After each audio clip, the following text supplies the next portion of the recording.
Notre redressement se poursuit. Certes, il ne faut pas nous vanter. Dans le domaine technique, par exemple, nous n'en sommes pas encore au point de lancer des fusées dans la Lune. Cependant, depuis 15 mois, nos affaires ont avancé. L'unité nationale est ressoudée. La République dispose d'institutions solides et stables. L'équilibre des finances, des échanges, de la monnaie est fortement établi. Par là même, la condition des Français, et notamment celle des travailleurs industriels et agricoles, échappe au drame de l'inflation et à celui de la récession. Sur la base ainsi fixée, on peut bâtir le progrès social, organiser la coopération des diverses catégories dont l'économie dépend, poursuivre la tâche essentielle de formation de notre jeunesse, développer nos moyens de recherche scientifique et technique.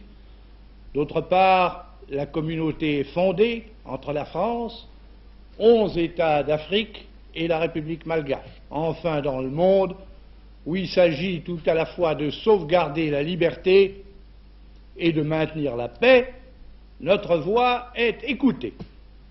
Pourtant, devant la France, un problème difficile et sanglant reste posé, celui de l'Algérie. Il faut le résoudre.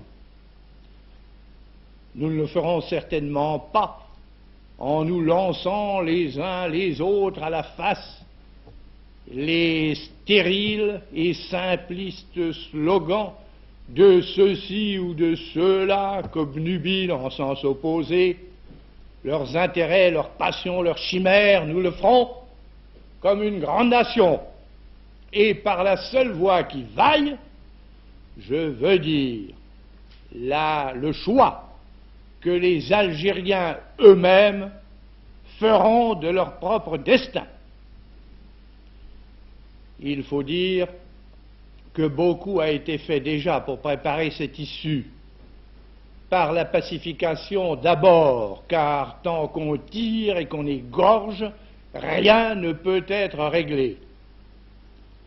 Je ne dis pas qu'à cet égard, nous en soyons au terme, mais je dis qu'il n'y a aucune comparaison entre ce qu'était, voici 2 ou 3 années, la sécurité des personnes et des biens et ce qu'elle est aujourd'hui. Notre armée accomplit sa tâche courageusement et habilement, non seulement en combattant l'adversaire, mais aussi en prenant avec la population des contacts larges et profonds qui n'avaient jamais été pris. Que nos soldats, en particulier les 120 000 qui sont musulmans et fléchis devant leur devoir, ou que la masse algérienne se soit tournée contre la France, alors c'était le désastre. Mais comme cela n'est pas arrivé, le succès de l'ordre public, bien qu'il ne soit pas encore imminent, est maintenant clairement en vue.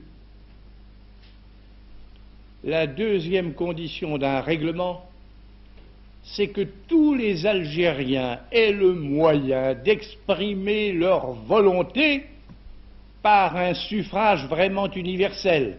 Jusqu'à l'année dernière, ils ne l'avaient jamais eu.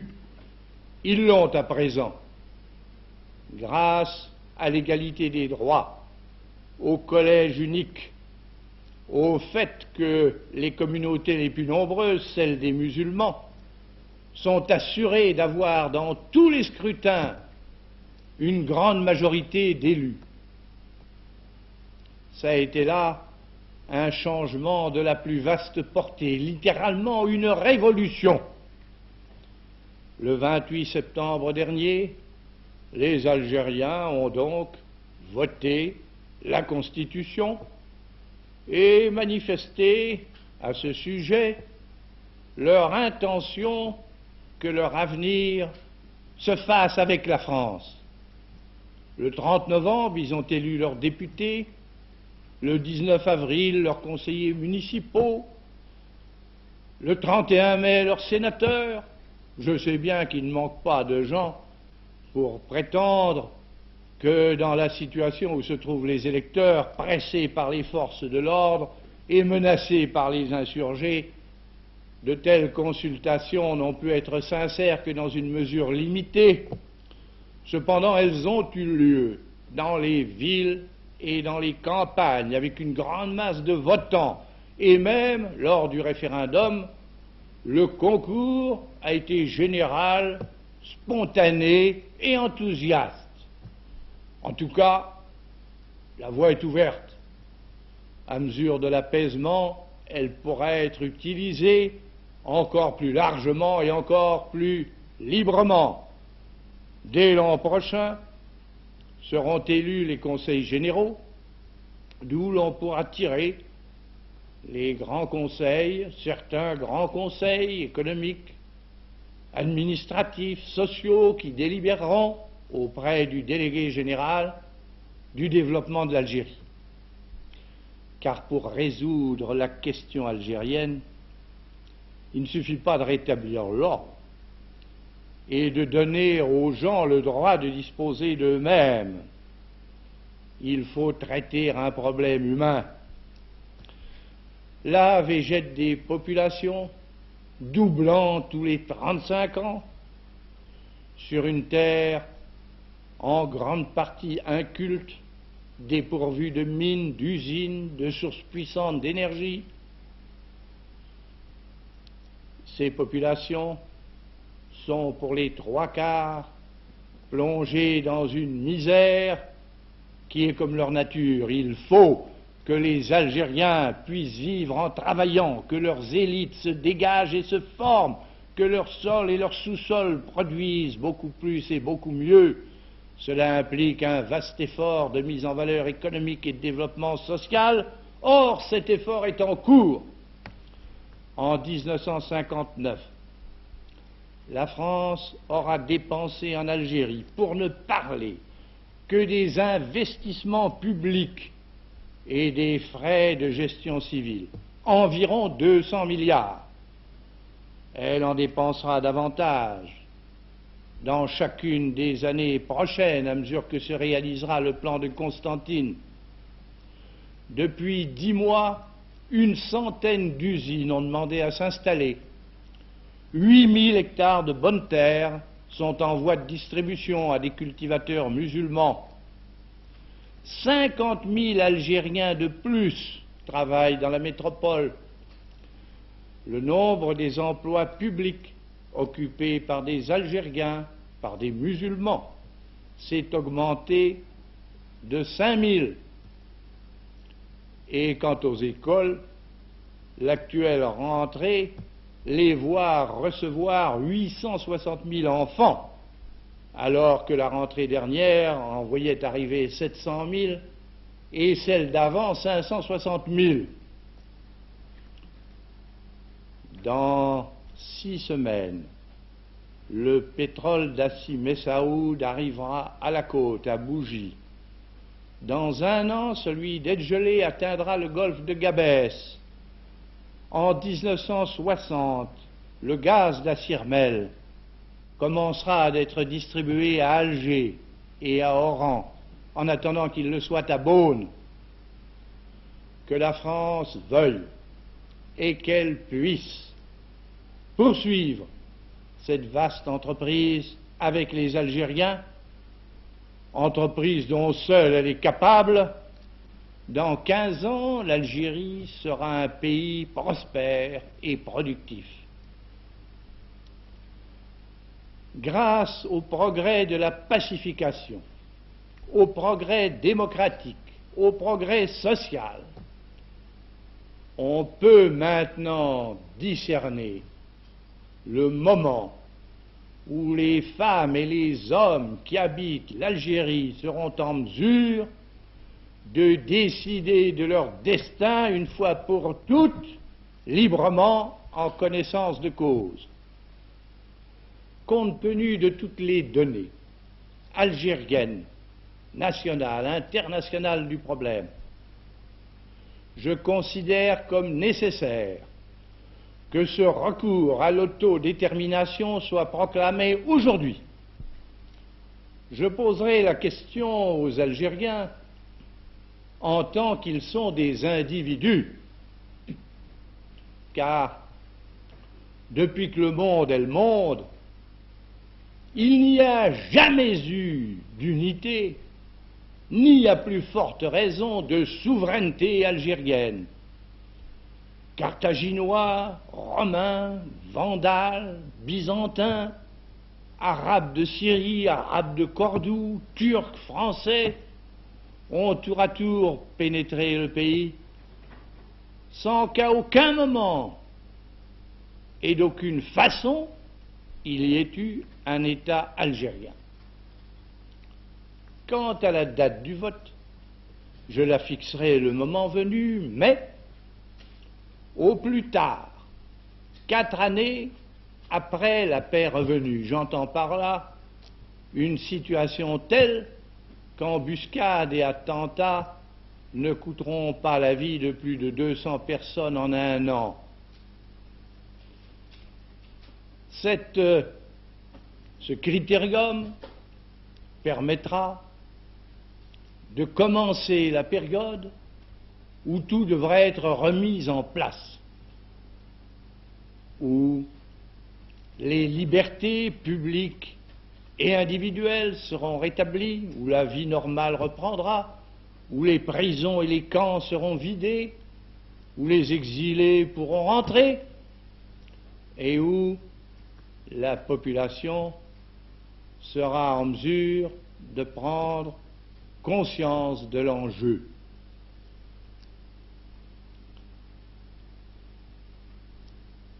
Je déclare d'avance que j'invite à cette consultation, à assister à cet aboutissement décisif. J'invite les informateurs du monde entier et je leur garantis qu'ils pourront faire leur office sans entrave. Mais ce destin politique que les Algériennes et les Algériens auront à choisir dans la paix, quel peut-il être? Comme il est de l'intérêt de tout le monde, et comme il est d'intérêt de la France, que la question soit tranchée sans aucune ambiguïté, nous regardons les choses comme elles sont. En fait de destin politique, chacun sait qu'on peut en imaginer 3. Eh bien, les 3 solutions concevables seront l'objet de la consultation. Ou bien la sécession, où certains croient trouver l'indépendance. Alors la France quitterait les Algériens qui auraient manifesté la volonté de se séparer d'elle. Ils organiseraient sans elle le territoire où ils habitent, les ressources dont ils peuvent disposer, le gouvernement qu'ils souhaitent. Pour ma part, je considère qu'un tel aboutissement serait invraisemblable et désastreux. L'Algérie étant actuellement ce qu'elle est, et le monde ce que nous savons, la conséquence de la sécession serait une misère épouvantable, un affreux chaos politique, un égorgement généralisé et bientôt la dictature belliqueuse des communistes. Mais il faut que le démon soit exorcisé et qu'il le soit par les Algériens, car si par un extraordinaire malheur il devait arriver que telle fût leur volonté, la France cesserait à coup sûr de consacrer tant de valeurs et tant de milliards à une cause sans espérance. Dans cette triste hypothèse, il va de soi que ceux des Algériens de toute origine qui voudraient rester français le resteraient. que la France réaliserait, si c'était nécessaire, leur regroupement et leur établissement, et que toute disposition serait prise pour que l'exploitation, l'acheminement, l'embarquement du pétrole saharien, qui sont l'œuvre de la France et qui intéressent tout l'Occident, soit assuré quoi qu'il arrive. Ou bien la francisation complète, telle qu'elle est d'ailleurs impliquée dans l'égalité des droits. Les Algériens pouvant accéder à toutes les fonctions politiques, administratives, judiciaires, entrer dans tous les services publics, bénéficiant en fait de traitement, de salaire, d'assurance sociale, d'instruction, de formation professionnelle, de toutes les dispositions prévues pour la métropole, résidant et travaillant où bon leur semble, sur toute l'étendue du territoire de la République. Bref, vivant en moyenne sur le même pied, au même niveau que les autres citoyens, et faisant partie intégrante du peuple français qui, dès lors, s'étendrait effectivement depuis Dunkerque jusqu'à Tamanrasset. Ou bien le gouvernement des Algériens par les Algériens, appuyé sur l'aide de la France et en union étroite avec elle pour l'économie, l'enseignement, la défense, les relations extérieures.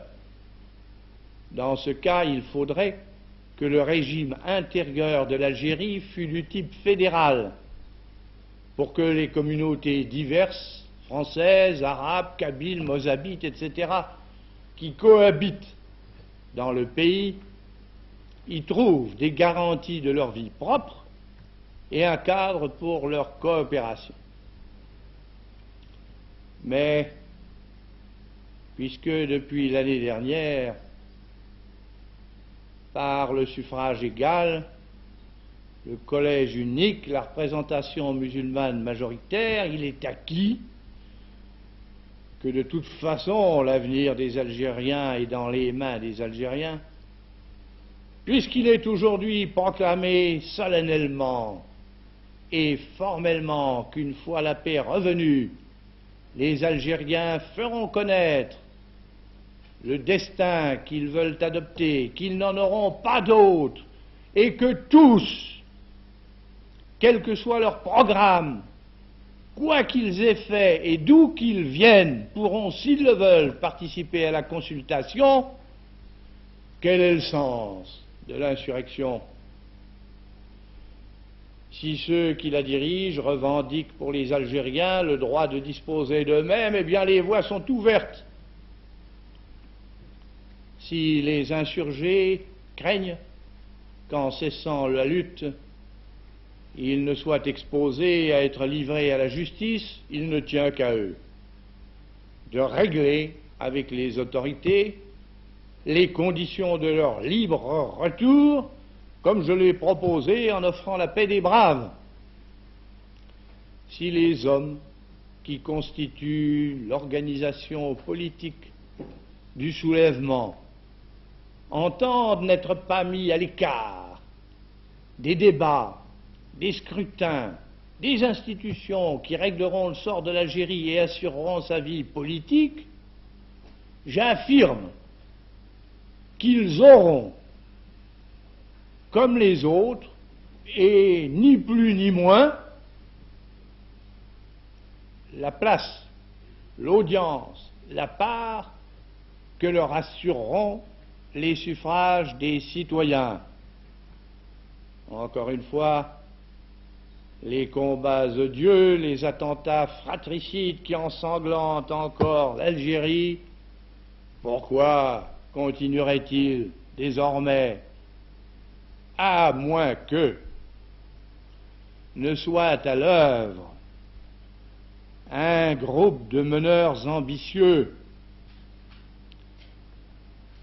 qui sont résolus à établir par la force et par la terreur leur dictature totalitaire,